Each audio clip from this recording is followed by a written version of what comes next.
ლიზა მას შემდეგ რაც სასულიერო პირმა მამა შალვამ ამბიონიდან გააკეთა განცხადება გარდაცვლილი ჟურნალისტის ანა მამულაშვილის შესახებ და თქვა რომ ჟურნალისტი მოკლეს მაშინ როდესაც იმედის ტელევიზია დაარბიეს მას თავში ხელკეტი ჩაარტყეს რის შემდეგაც სიმსივნე განუვითარდა და გარდაიცვალა ჟურნალისტის შვილმა მაია გოგელაშვილმა დეკანოზ შალვა კეკელიას მონაყოლს გამოგონილი და სიცრუე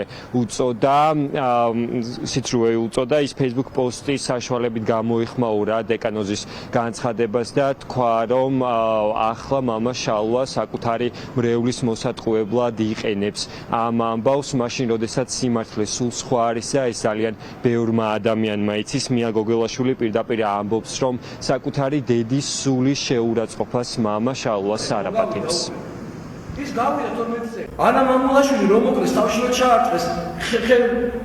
იმედის ტელევიზია დაარბიეს მაშინ და ეს ჩვენი ჟურნალისტი ეს ჩემი მეგობარი იყო ბავშვის მეგობარი იყო ეს გოგონა ჩემი თავში რომ ჩაარტყეს ეს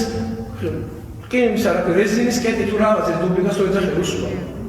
და გამოიწვია სიმსივნე და გარდაიცვალა ეს გოგო ამით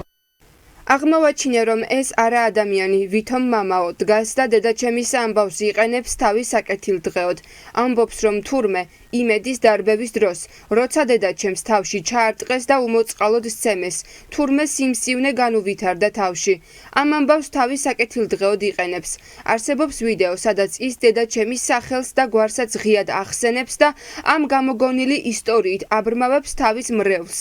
ეს მამაო არის მამა შალვა როგორ ბედავ დედაჩემის ამბის ასე არაადამიანურად გამოყენებას რა ნამუსით არ გაპატიებ დედაჩემის სულის შეურაცხყოფას კარგად დაიმახსოვრე არ გაპატიებ შალვა მე ანის შვილი ვარ და სიმართლე ვიცი ჩემს გარდა სიმართლე კიდევ უამრავმა ადამიანმა იცის ვისთან ერთადაც დედაჩემის ის უმძიმესი პერიოდი გავიარე და ბოლომდე ჯერ კიდევ ვერ გადავიარეთ ხო და მე გაძლევ პირობას რომ დედაჩემის სულის შეურაცხყოფას არ გაპატიებ ჟურნალისტი ანა მამულაშვილი 2019 წელს 33 წლის ასაკში გარდაიცვალა ის მელანომას ებრძოდა მადლობა საბა ეს საბა სიჭინავა იყო